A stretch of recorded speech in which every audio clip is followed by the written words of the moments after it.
पाकिस्तान की तारीख में पहली बार हमने कोई ऐसा जहाज़ निकाला है जो कि सीवी के साहिल पे आके फंस गया था कि हमारा ऑपरेशन यहाँ ख़त्म हो चुका और अल्हम्दुलिल्लाह एकदम अपनी मर्ज़ी की तरफ, अपनी मंजिल की तरफ जो है रवा दवा है। वो जहाज जा रहा है, अभी गहरे समंदर की जानिब बढ़ता रहेगा। यकीनन ये बहुत खुशाइन बात है, क्योंकि इससे पहले ऐसा वाक़यात ज़रूर हुए हैं कि जहाज़ आकर फंसे मगर वो निकाले नहीं जा सकते। और जहाज़ को अलविदा, टाटा, बाय बाय। उम्मीद करते हैं कि तुम्हें हमारी मेज़बानी पसंद आई होगी, कराची की मेज़बानी पसंद आई होगी।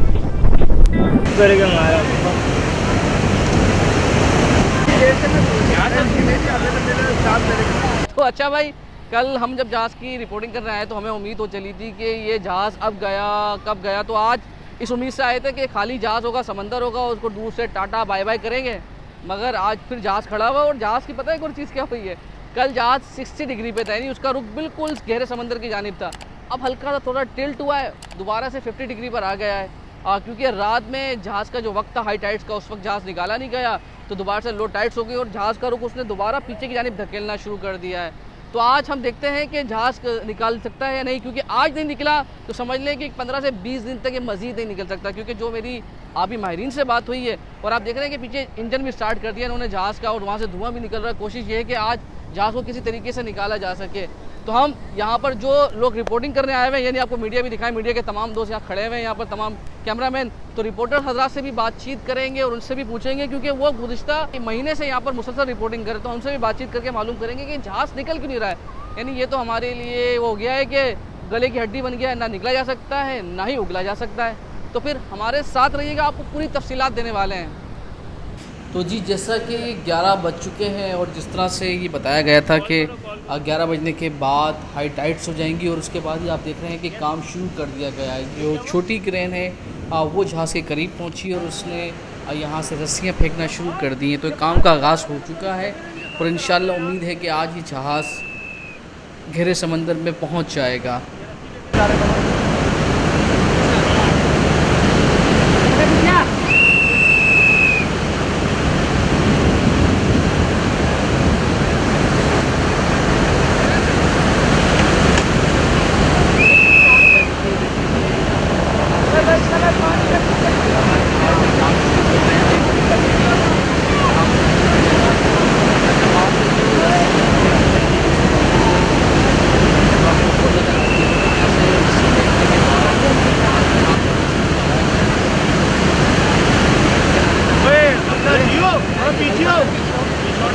जहाज़ की मज़ीद अपडेट्स उनसे लें, मीडिया वालों से, मीडिया नुमाइंदगान, रिपोर्टर हजरात, कैमरामैन गुज़िश्ता 1 महीने से मुसलसल रिपोर्टिंग कर रहे हैं और लम्हा व लम्हा आपको आगाह करते हैं। तो हम भी उनसे मालूम करते हैं कि कल तो हम सोच रहे थे कि हम इसको टाटा करने के लिए आए हुए गयास भाई, अब ये बताएं कि अब क्या हुआ, ये जहाज़ दोबारा फंस गया है?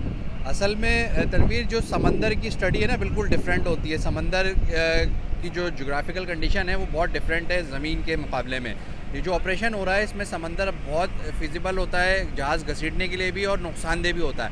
तो इसमें जो क्रेन शिप का जो मेन फैक्टर हमें नज़र आ रहा है, वो क्रेन शिप के जो हुक्स हैं, जो हुक्स किए गए थे ज़मीन में, वो मिस हो गए हैं, क्योंकि हाई टाइड्स की वजह से जहाज़ के निकालने के लिए तो हाई टाइड ज़रूरी है, लेकिन जो समंदर में ऑपरेशन कर रही है शिप, उसको खासी मुश्किलात का सामना करना पड़ रहा है। तो वो हुक्स मिस होने की वजह से जहाज़ के दरमियान फासला भी बढ़ गया था इसका और ये ऑपरेशन थोड़ा मुतासर हुआ था। लेकिन कोशिश अब ये की जा रही है कि अगर क्रेन शिप अवेलेबल नहीं होती तो उसको टक के ज़रिए जहाज़ को घसीटा जाएगा। तकरीबन 150 मीटर्स के करीब कल जहाज़ को साहिल से घसीटा गया था और अब मज़ीद जो है इसमें तकरीबन 50 से 60 मीटर तक इसको घसीटने की कोशिश की जाएगी। अच्छा, स्लोली इस ऑपरेशन को किया जा रहा है, उसका रीज़न ये है क्योंकि समंदर पे जहाज़ खड़ा हुआ है साहिल पे काफ़ी दिन से, तो इसको ज़्यादा पावर से घसीटा नहीं जा सकता। समंदर की कैफियत भी अच्छी नहीं है इस वक्त, तो इसको एहतियात के साथ घसीट रहे हैं। इसको ले जाके चैनल पे रखा जाएगा और ये पाकिस्तान की कस्टडी में रहेगा। जिस तरह हमने आपको पिछले व्लॉग में बताया था, फिर ऑफिशियली स्टेटमेंट भी आ गया कि ये कस्टडी में रहेगा और 15 जो रुकनी स्टाफ है इस जहाज़ का, वो शिप पर ही मौजूद रहेगा। उन्हें ज़मीन पर उतरने की इजाज़त नहीं होगी। तो ये जहाज़ भी कस्टडी में, जब तक इसका पेपर वर्क मुकम्मल नहीं हो जाता, जब तक इसकी तमाम तर डॉक्यूमेंटेशन मुकम्मल नहीं होती, उस वक्त तक जो है जहाज़ यहाँ रहेगा। हमारे साथ एक और सहाफ़ी भाई हमारे राशिद ही बताएं कि आप गुज़िश्ता 1 महीने से रिपोर्टिंग करते आ रहे हैं, अब क्या उम्मीद है कि आज नहीं निकला तो ये कहा जा रहा है कि 22 दिन तक मज़ीद नहीं निकल सकता है? जी बिल्कुल, देखिए जो समंदर है, समंदर की लहरें या समंदर का जो भी वो है, वो चांद पर जो है पूरा चलता है। 14वीं का चांद से लेके फिर जो मज़ीद 14 दिन में जब चांद डूबता है तो ये समंदर की लहर है उसी पर उठती है और उसी पर नीचे होती है। जैसे आज 14वीं का चांद पूरा हुआ है, उसकी आज जो है ना 15 तारीख है, तो आज समंदर बहुत मौजू है, ऊंची लहरें आज जो है ना पीक पर होगी।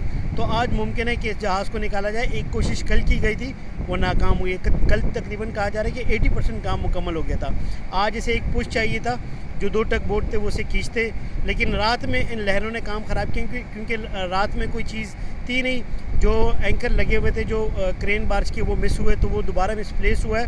तो आज दोबारा से आसान अल्फाज में समझाएं, जो क्रेन जिससे ज़मीन मैंने अपने आप को काबू में करती है, अपना वजन बरकरार रखती है, वो एंकर घूम गए, मिस हो गए, उसकी वजह से अब जो क्रेन है वो वजन नहीं खींच सकती ज़्यादा। ये आप ये कह रहे हैं? जी, क्रेन के जो एंकर है, यानी जिसे हम लंगर कहते हैं, वो लंगर तेज़ लहरों की वजह से मिसप्लेस हो गए थे। मिसप्लेस हुए, उसे अभी ठीक किया गया है और अभी इंतज़ामिया कह रही है कि हमने ऑपरेशन स्टार्ट कर दिया। अभी आपने देखा भी कि एक फायर किया गया, जैसे एक रस्सी आई है और वो रस्सी यहाँ पे कनेक्ट कर दी गई है। उस रस्सी के ज़रिए जो मेन रस्सा है वो जहाज़ तक लेके जाया जाएगा और उसे खींचा जाएगा। तो अभी ऑपरेशन शुरू है और लगता यही है कि वो जो कल का 80% काम था वो दोबारा ज़ीरो से शुरू करके दोबारा से जहाज़ को खींचा जाएगा। कल तकरीबन 20 से 30 डिग्री जहाज़ जो है वो घूमा था, समंदर की तरफ हो गया था, लेकिन अब वो दोबारा से 20-30 डिग्री जो है दोबारा से मूव होके साहिल की तरफ रुख आ गया। अब दोबारा से ये जहाज़ जाएगा तो रुख चेंज होगा और खींचने वाली जो टग बोर्ड है उसे खींचेंगे तो काम मुकम्मल हो जाएगा। देखिए वहाँ पर 2 क्रेन है आपको, एक छोटी क्रेन है लंगरदार अंदाज की और दूसरी बड़ी क्रेन है, यानी ये दोनों क्रेनों की मदद से जहाज़ को खींचने की कोशिश की जा रही है। और उनके पीछे आपको 2 टग बोट्स भी खड़ी नज़र आ रही होंगी, यानी उनकी मदद भी ली जाती है वक्तन वक्तन। और कोशिश यही है कि तमाम कैपिटी हुक्काम, जो दीगर इंतज़ामिया बहरी अमूर के माहिर, कि आज जहाज़ को निकालने के लिए सबसे बेहतरीन वक्त है, बेहतरीन लहरें हैं, क्योंकि हाई टाइड से अगर ये हाई टाइड्स में आज जहाज़ नहीं निकलता तो अगले 20 से 22 रोज़ तक ऐसा मौका नहीं मिलने वाला। तो हम मज़ीद बातचीत करेंगे और मालूम करेंगे कि जहाज़ फंसा हुआ है, तो अगर ये फंसा रहता है तो उसके क्या नुकसान हो सकते हैं जहाज़ को, क्योंकि अब ये जहाज़ उतना सी वर्दी नहीं रहा है, इसमें कुछ क्रैक्स भी पड़ चुके हैं, इसके इंजन भी ठीक से काम नहीं कर रहे। तो अगर ये 22 दिन तक मज़ीद रहता है तो उसको क्या नुकसान पहुँच सकता है, तो हमारे साथ रहिएगा। तो भाई पाकिस्तानियों, खुशखबरी ये है कि बिलाखिर 36 से 37 दिनों के बाद हैंगटॉन नामी जहाज़ को समंदरी हुदूद में भेज दिया गया है। यानी ये हमारे लिए दर्द सर बना हुआ था और आप देख रहे हैं कि वो जहाज़ जा रहा है, अभी गहरे समंदर की जानिब बढ़ता रहेगा। यकीनन ये एक बहुत खुशाइन बात है, क्योंकि इससे पहले ऐसा वाक़यात ज़रूर हुए कि जहाज़ आकर फंसे मगर वो निकाले नहीं जा सके। तो ये एक तारीख़ी मरहला है। कराची पोर्ट है उसकी जानिब रवा दवा हो चुका है और बहुत अच्छा लग रहा है, क्योंकि ये पाकिस्तान का पहला ऐसा जहाज़ था कि जिसको साहिल से निकाला गया है। देखिए माशाल्लाह से जहाज़ गहरे पानी में जाता जा रहा है और आखिरकार कहते हैं ना कि कोशिशें रंग लाती हैं, तो ये कोशिशें रंग ले आई हैं भाई। ये जहाज़ को अलविदा कहने का वक्त आया, तो और जहाज़ को अलविदा, टाटा, बाय बाय। उम्मीद करते हैं कि तुम्हें हमारी मेज़बानी पसंद आई होगी, कराची की मेज़बानी पसंद आई होगी।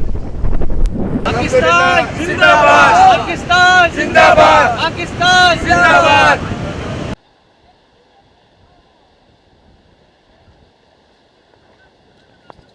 कि अल्हम्दुलिल्लाह ये हैंगटॉन हम पाकिस्तान की तारीख में पहली बार हमने कोई ऐसा जहाज़ निकाला है जो कि सीवी के साहिल पे आके फंस गया था। आज से पहले भी 2 जहाज़ आए, जो कि एक आया था 1981 में और एक आया था 2001 में, और ये तीसरा जहाज़ जो कि आया है हैंगटॉन, ये आया 2021 में। तो अल्हम्दुलिल्लाह अब ये बात मैं कह सकता हूँ कि हमारा ऑपरेशन यहाँ ख़त्म हो चुका और अल्हम्दुलिल्लाह हैंगटॉन अपनी मर्ज़ी की तरफ, अपनी मंजिल की तरफ जो है रवां दवा है।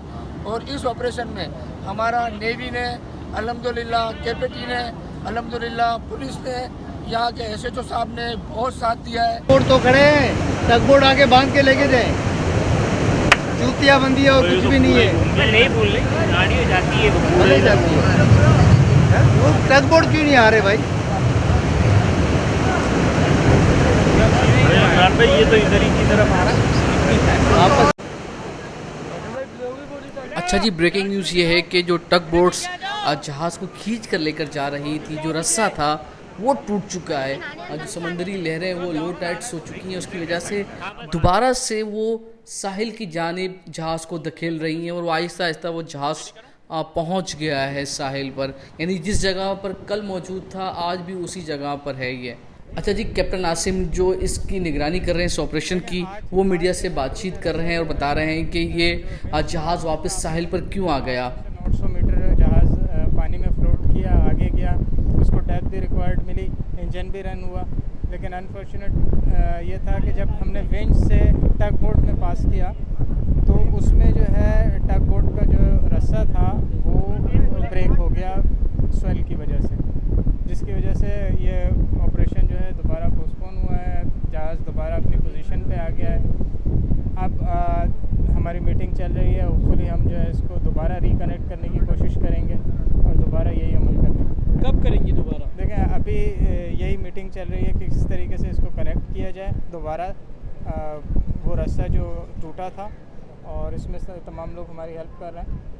और इस जैसे ये कनेक्ट हो जाता है तो फिर इसका रिफ्लोटिंग का अमल दोबारा शुरू। आसिफ ये तो बताइएगा, आज जो ऑपरेशन हुआ उसमें कामयाबी तो नहीं मिल सकती, अब क्या समंदर विजिबल नज़र आ रहा है कि अब मज़ीद ऑपरेशन हो सकता है कल, या भी हमें वेट करना पड़ेगा? देखें कामयाबी तो मिली है, इसको जो रेत से हमने निकाल के पानी के इतने डीपर वाटर में लेके गए हैं जो कि फ्लोट कर रहा था, इंजन भी रन कर रहा था। अभी दोबारा से हमारे पास कल की भी टाइट है, परसों की भी टाइट है, क्योंकि अभी फ़िलहाल डीपर वाटर में है। तो जैसे ही इसका हमारा रास्ता कनेक्ट हो जाता है हम दोबारा ट्राई करेंगे। अच्छा, आज के कप्तान से रब्ता हुआ है, कैप्टन उमर से, उनका ये कहना है कि सीमैक्स का जो टग है उसकी वजह से कामयाब ऑपरेशन नाकामी से दो चार हो गया। क्या आपकी कप्तान के साथ कोऑर्डिनेशन है? कप्तान लग रहा है कि इस ऑपरेशन से मुतमईन नहीं है। कप्तान से आपकी कोऑर्डिनेशन के बाद आप बता सकते हैं कि कप्तान मुतमईन है या नहीं है इस ऑपरेशन से? ये जो उनका दावा है कि सीमैक्स के इस टग की वजह से ऑपरेशन नाकाम हुआ है, ये दावा दुरुस्त है या गलत है? देखिए मेरी अभी कप्तान से बात नहीं हुई है क्योंकि वो बिज़ी था। बाकी हमारे कॉन्ट्रैक्टर सीमैक्स हैं जो कि ओनर्स ने अपॉइंट किए हैं, उनसे भी अभी यहाँ पे आए हुए हैं, उनसे भी हमारी मीटिंग चल रही है सारी। चैनल को सब्सक्राइब, वीडियो को लाइक और बेल आइकन की बटन को दबाना मत भूलिएगा। बहुत बहुत शुक्रिया।